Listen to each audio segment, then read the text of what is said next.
군의관을 추가 투입하겠다는 정부와 한동훈 대표가 이재명 대표에게 물었습니다. 의리 공백 사태에 대한 이 얘기 차례로 만나보겠습니다.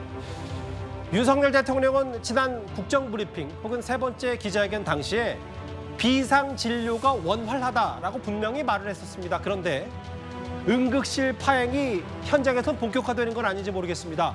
오늘 보건복지부 장관의 목소리부터 먼저 듣고 오겠습니다. 추석 때는 또 응급실에 내방하시는 환자분들이 많으신데 본인들보다는 보다 조금 더 중증인 분들에게 응급실을 양보하시고 대신 저희가 추석 연휴 때 한 4천여 개 동네 병의원을 문을 열게끔 지원을 할 겁니다. 그럼 동네 병의원을 먼저 찾아주셨으면 감사하겠습니다. 저희 오늘 응급의학과 교수님이 안 계셔서요. 4시까지. 저희 근데 처진 환자는 소화기내과 쪽에서 안 보셔가지고. 제가 지금 8월 8일 날 응급실에 실려와서 뇌수술을 급하게 한 사람이에요. 근데 응급실이 없어지면 그런 수술을 못 받잖아요. 그럼 어떻게 됩니까, 그럼? 죽을 수밖에 없잖아요. 사람이 없어서 지금 일이 제대로 안 돌아가는 건데, 습관을 한시적으로 올린다고 해서 없던 인력이 갑자기 여기서 생기는 것이 아니고. 이건 여러분들도 꼭 유념하셔야 될 정보인 것 같습니다. 지금 현재 응급실 운영이 중단이 됐거나 혹은 중단을 검토 중인 병원들입니다. 이대목동병원 매주 수요일 목요일 응급실 중단을 검토하고 있고, 강원도 춘천에 있는 강원대병원 야간 응급실 중단했습니다. 수원의 아주대병원 수요일 중단을 검토 중이고, 충북 충주에 있는 건국대병원은 평일 낮에만 운영하기로 했습니다. 충남 세종 야간 중단이 돼 있다. 보건복지부 장관은 가벼운 경증 환자들 응급실 좀 가지 말아달라는 얘기까지 했는데, 이현정 의원님. 네. 정부는 괜찮다는데 응급실의 파행이 본격화되는 건 아닌지 모르겠어요. 자, 그럼 제가 조경호 장관에 한번 묻고 싶어요. 경증이 중증인지 본인이 어떻게 아나요? 자, 우리 이 환자들이 기본적으로 배가 아픈데 이거는 경증이야. 응급실 안 가도 돼라고 하지만 실제로 배가 아픈 현상이 여러 가지가 있을 수가 있습니다. 예를 들어서 이제 맹장염이 터져서 나올 수도 있고요. 그러니까 그런 상황들은 의사가 진단을 해야지만이 이게 자칫하면 조금 아픈 거지만 나중에 심각하게 될 수도 있는 것이고, 그래서 우리가 이제 의사들한테 확인받고 싶은 거 아니겠습니까? 근데 지금 이제 무조건 경증이면 가지 마라. 그럼 본인 스스로가 경증인 중증인지 판단하라는 이야기인데, 그 자체도 저는 말이 맞지 않고, 지금 중요한 의사들과 지금 보건복지부의 입장 차이가 뭐냐면, 보건복지부는 문을 열어놓고 있고 의사가 있으면 정상 가동이다라고 지금 판단하는 것 같아요. 근데 지금 의사들 같은 경우는, 지금 이 응급실 같은 경우는 들어오는 분들이 응급 전문의뿐만 아니라 예를 들어 산부인과가 있을 수가 있고요. 또 뇌질환이 있을 수가 있고, 그다음에 심장이 문제가 될 수가 있고, 이런 의사들이 기본적으로 빨리 온다든지 할 수 있는 게 필요하다는 거 아니겠습니까? 근데 전국에 56개 지금 종합병원 응급센터 중에서 14개가 기본적으로 산모는 받지 못한다고 그럽니다.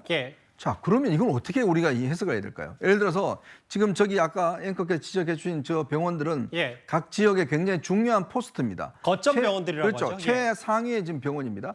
정말 안 될 때는 저 병원에 가서라도 하는데, 문제는 저런 병원들 중에서 상당수가 얘기를 받지 못해요. 그럼 어디로 가야 됩니까? 그러면 충청도에서 서울로 올라옵니다. 그래서 최근에 일어났던 일이 바로 이제 앰뷸런스 안에서 출산한 일이 벌어졌잖아요. 그러니까 지금 의사들이 이야기하는 거는 시스템이 제대로 가동되고 있는가 하는 거예요. 응급 전문의뿐만 아니라 다른 의사들도 충분히 서포트를 할 수 있는지, 그걸 이야기하는 거고, 지금 자꾸 조기용 장관은 문 열고 있으면 정상 가동이다 이렇게 이야기하고 군의관을 투입하겠다는데, 군의관도 여러 상황이 있을 거 아니겠습니까? 알겠습니다. 그런 것들까지도 좀 세밀하게 따져서 이야기를 해야 될 것 같습니다. 지금 잠깐만요. 저 화면을 좀 보면 실제로 강원대병원인가요? 저기가? 맞죠? 강원대병원은 한시적으로 야간 진료를 제한합니다. 9월 2일, 오늘 월요일 9월 2일부터 야간 진료 제한, 성인 응급에 한한 겁니다.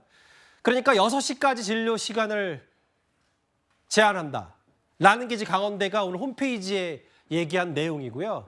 또 다른 화면도 있습니다. 여기는 세종 충남대학교 병원인데 마찬가지입니다. 야간 진료 불가하고 응급의료센터 전문의 사직으로 불가피하게 24시간 응급진료, 성인에 한한 응급진료를 중단한다라고 했습니다.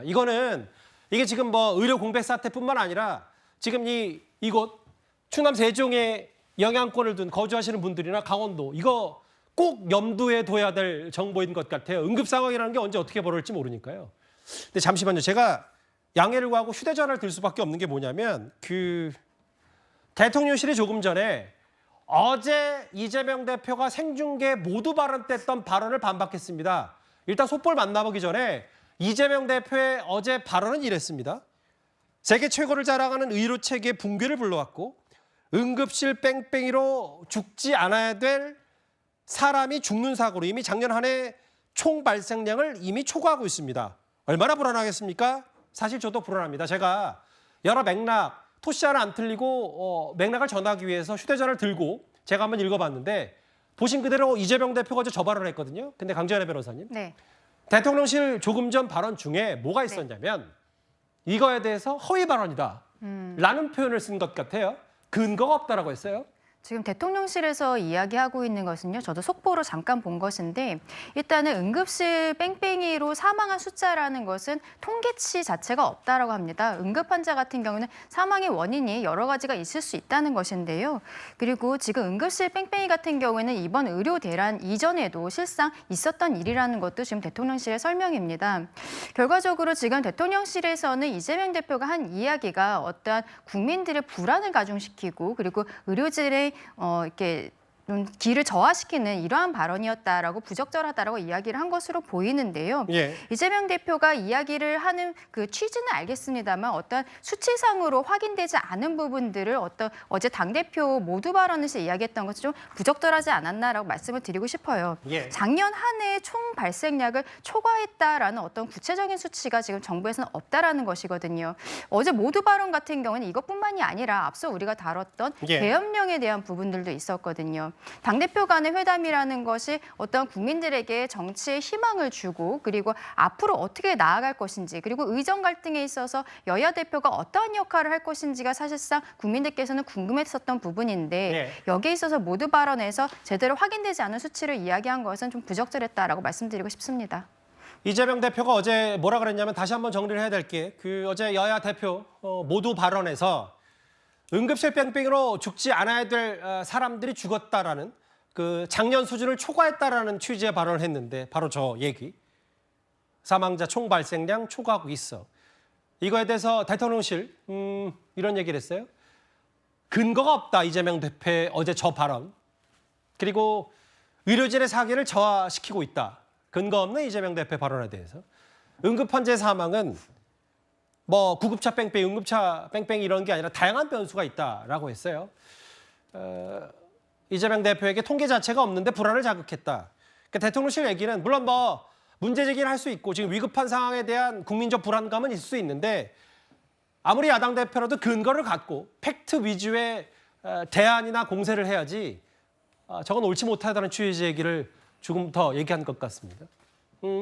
이런 뭐 공방과는 별개로요. 강성필 부위원장님. 네. 근데 오늘 정부가 보니까 보건복지부 장관이 일단 한 73% 정도인가요? 맞네요. 응급실 전체 의사 평시의 73% 수준이고 붕괴까지 우려할 상황은 아니다. 그리고 이미 군의관이 몇몇 응급실에 배치가 돼 있는데 추가 배치를 한다고 했어요? 그러니까 이미 1차적으로 군의관들이 추가 배치가 되어 있는데 추가 배치를 한다는 보도를 듣고 제가 놀랐습니다. 제가 과거에 이제 군에서 의무병으로 제가 복무를 했거든요. 그래서 아하. 군병원에 있었어요. 예. 근데 이미 이 많은 부대에서 군병원을 찾아오는데 여기에서 뭐 치과, 정형외과, 신경외과는 이미 거의 전쟁터에 방불케 할 만큼 환자들이 너무 많습니다. 그래가지고 이미 군병원은 간호장교들이 의사에 준하는 역할을 하고 있을 정도로 아픈 병사들이 많고요. 또 지금 최근에 코로나가 다시 재유행하려고 하는 조짐이 있어요. 그런데 군대 같은 경우는 사실 코로나에 상당히 집단 감염될 취약한 그런 지역이기 때문에 저는 코로나를 좀 우려해서라도 이런 것을 좀 심도 있게 논의해봐야 될 문제가 아닌가 그런 생각을 해봅니다. 그러니까 과거에 군병원에서 이제 군 생활을 하셨을 때 말씀하셨던 것처럼 군의관 그러면 또 군인들은 어떻게 되는지 아랫돌 꿰서 윗돌 놓는 것 같은 그런 실질적인 대안이 아니라는 말씀을 하신 것 같아요. 그렇죠. 99%가 24시간 운영 중이다. 그러면 이제 이렇게 따지면 되네요. 아까 그 1%에 아까 뭐 충남에 있는 충남 세종대 병원이라든지 충남세종병원 혹은 강원대병원은 이 딱 1%에 불과하다는 게 이제 보건복지부 얘기일 텐데 군의관을 추가 배치하겠다. 성춘 부장님, 저희가 지난주 금요일에 뭐를 했냐면 전공의들 의사들이 캐나다에서 의사가 되는 법 이런 학술 포럼에 꽤 많은 사람들이 몰렸다라는 얘기를 저희가 지난주 금요일 뉴스탑10에 전해드린 바 있는데 오늘 보니까 충북대병원 전공의 106명의 사직서를 병원 측이 모두 수를 했더라고요. 이제 약간의 극한의 대치로 가는 겁니까? 그렇습니다. 전공의뿐만 아니라 지금 이 전문의들도 떠나고 있는 겁니다. 전문의들의 사학표를 내는 일들도 점점 많아지고 있기 때문에 이렇게 되면은 미래의 의사, 지금 이 의사 키우는데 10년에서 15년 걸리지 않습니까? 미래의 의사를 늘리기 위해 현재 의사들이 지금 사라지고 있는 상황이거든요. 예. 그러면은 그 기간 동안 사람들은 사실상 국민들은 목숨을 내놓고 목숨을 담보로 이걸 버텨야 되는 겁니다. 그렇기 때문에 이 정부가 지금 이 상황을 방치하고 있는 건 매우 무책임하다는 말씀을 드리는 것이고 아까 그 대통령실 입장 나온 거에 대해서 한 말씀만 드리면 그러니까 그 이재명 대표가 사망 건수 이거는 통계가 저도 찾아보는데 잘 나오지 않습니다. 근데 그건 있습니다. 이거 응급실 뺑뺑이를 그러니까 119 구급대의 제2송 건수라고 하는데 이게 작년에 4,200건 정도였습니다. 이건 소방청 자료인데요.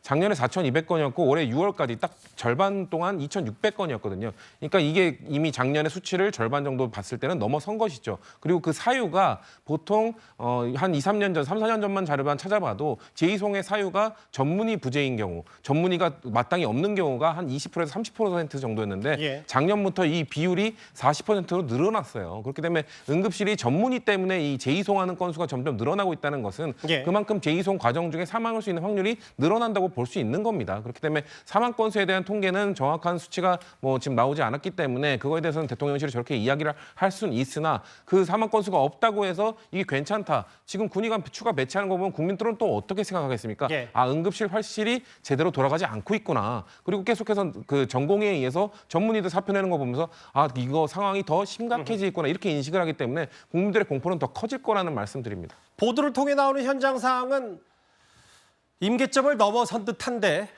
보건복지부는 우려할 사항은 아니라고 하고 저를 포함한 시민들은 꽤 혼란스러울 수밖에 없어요.